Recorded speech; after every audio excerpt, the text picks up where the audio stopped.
was serving in the Irish Guards from 2005 until 2013. I'd done many guards at the Tower of London, at Buckingham Palace and Windsor Castle. And I was a Lance Corporal in the Irish Guards and were leading a multiple out in Afghanistan in 2010. How many times did you go to Afghanistan? It was my first time in Afghanistan, but I also did a tour of Iraq in 2009. And I guess it's quite difficult for people who aren't in the army to understand what it's like. Can you tell me about your experience? Well, being in the army was great for me. I loved every minute of it. It was a career that I always wanted to do. And as soon as I went in, I was done 6 months training up in Catterick. And from there, I went down to London and done 6 months in London doing public duties, which is Buckingham Palace and Tower of London, doing your guard duties in the bearskin and red tunic. I then went from there to Aldershot, where we started to train for deployment. Also done a 6-week training package in Belize in South America in the jungle. So yeah. What was your favourite experience? Probably the jungle, yeah. 6 weeks in the jungle was probably one of my favourites. Yeah. What did you have to do? We did a jungle school for the first week out there, and then done a jungle exercise for the next 4 weeks, which was going out on patrols, doing all the jungle environment warcraft that we'd been trying to do the week before and putting it all into practice. And I guess it's absolutely intriguing that you were out in Afghanistan. What was your experience? In Afghanistan, it was the job was really big, hearts and minds when we was out there. So all the training up until then was hearts and minds, getting to know the local Afghan people, even getting to try as just a basic soldier as I was, to try and learn the language so we could communicate better with the locals, and just try and be part of their community more than being there as a threatening force, more than anything. How did you find trying to mix? It was actually quite easily. The kids was the first ones to come up to you because they was curious about who you was and what you had all over you, the body armour and your weapons and all that. So they was the first ones coming up to you trying to figure out what was going on, and then the parents then would then start coming up to you speaking, and then it would be a bit of making a connection with that person, making a friendship with that person, and then they would then give you little bits of local information here and there. I mean, you mentioned, you build a connection. Is it like is it hard to then leave? Well, for me, it was a bit of a dramatic leaving, so I didn't really have to say goodbye to anyone. It was just on the helicopter and I was out of there due to the incident that happened that day. Well, we're coming to that now. So whilst you were out in Afghanistan, I understand you were involved in an accident. Would you tell me more about that, please? Yeah, on the 29th of December 2010, I was on a routine foot patrol, and I stood on an IED, which is an improvised explosive device, and I lost both my legs at the scene of the incident and damaged my arm. I was then sent back to Bastion for 3 days, where I spent 3 days in surgery, and then I was flown back to the UK to Queen Elizabeth on New Year's Eve of 2010. I then spent 2.5 months at Queen Elizabeth Hospital having various surgeries and little bits of rehab. Also, from being from Birmingham as well, I had all my family coming up to see me on that. And then I went to Headley Court down in Surrey and started my 2.5 years of rehabilitation.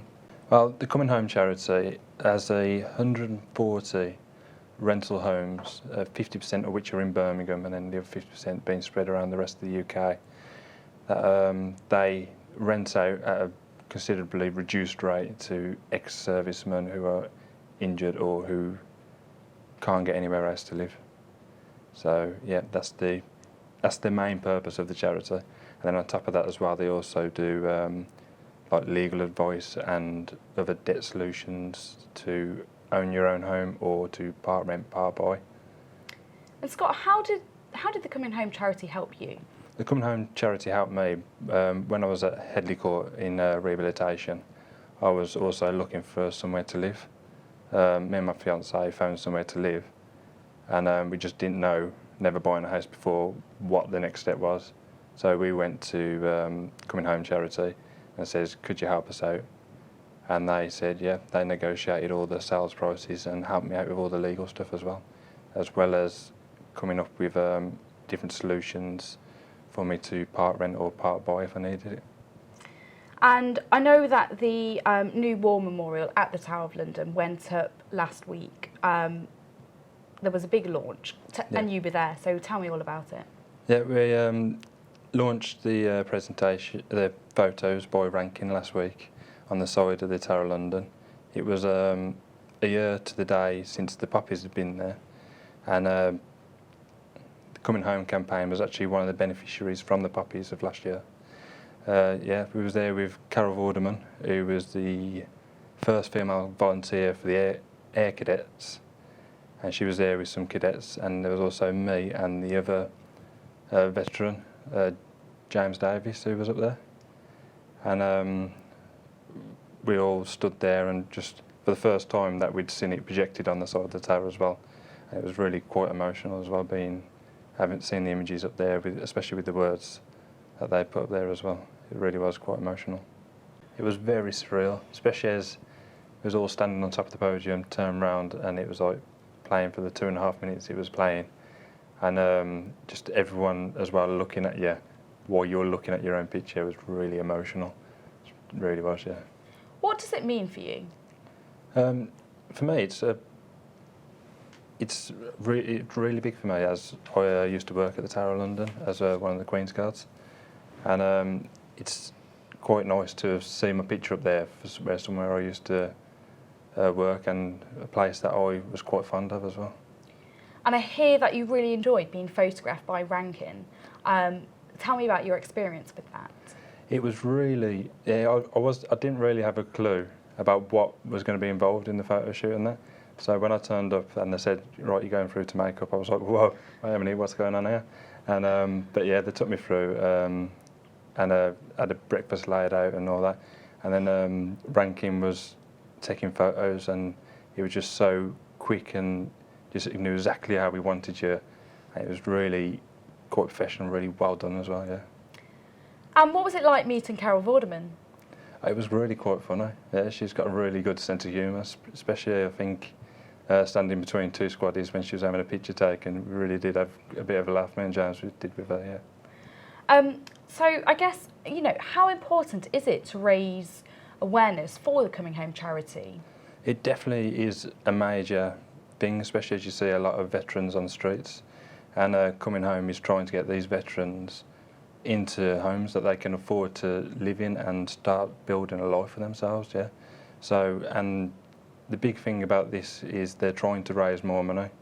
So by texting in to September 16, £3 to 770, it really can make a big difference to the soldiers who just can't afford to buy their own house or live in rental properties in the areas that they need to live in. And I mean, we've heard about your past, so let's focus on the now. What do you do now, Scott? Now I look after my kids at home, and I also an adult volunteer for the Army Cadets in Bloxwich, and I also play wheelchair basketball for Black Cats in Selly Oak. So you do a lot of things. I've got a few hobbies, yeah. What's it like playing basketball? It's good team building, really is, and I do enjoy the sport. I feel like quite lazy if I'm just sitting at home doing nothing, so I like to do something physical and get out of the house. And it is quite technical as well, so it helps work the mind, not just the body. Coming from Walsall, you've clearly made your country proud, but I guess, you know, more so your region, more so, you know, the West Midlands. How does that make you feel? I really am proud, yeah. I know, like you're saying, Walsall must be proud. It's me that's proud to be able to do this for my country. How difficult was it to readjust back to life in Walsall after your deployment in Afghanistan? It really was a big challenge, especially being on artificial legs. I had to have the house completely adapted before I could get around it, and I was spending a lot more time at home, whereas before I was away near enough all the time before my injury. So it really was a big adaptation, but with the support of my family and my fiance, I've managed to, I think, bring it around to a really good start.